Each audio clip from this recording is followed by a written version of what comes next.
अगर आप भी चाहते हैं कि पटना म्यूजिक के ऑडियो वीडियो सबसे पहले आपके पास पहुंचे, तो लाल बटन दबाकर चैनल को सब्सक्राइब करें और बेल आइकन को दबाना न भूलें।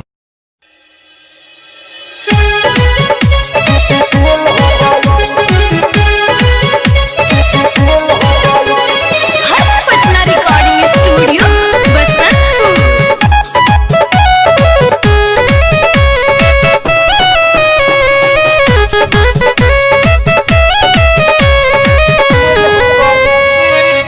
पढ़ी यार से देखी लगातार से घूमिए के आवत रहलू रोज तू बाजार से आप हमें कौन ऐसा खेल हो गई तहा छोटे छोटे जो बनाई बेल हो गई तहा छोटे छोटे जो बनाई बेल हो गई छोटे छोटे जो बनाई देर हो गई,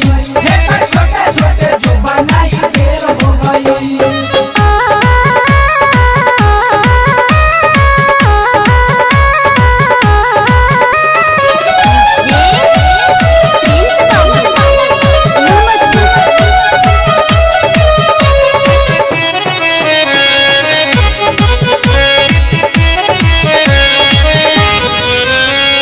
काच कली रहलू हो गइलू फूल कुमारी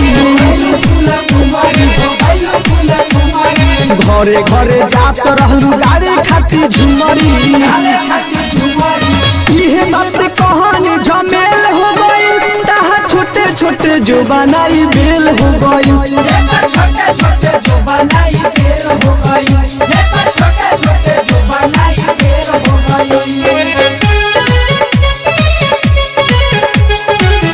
पटना रिकॉर्डिंग स्टूडियो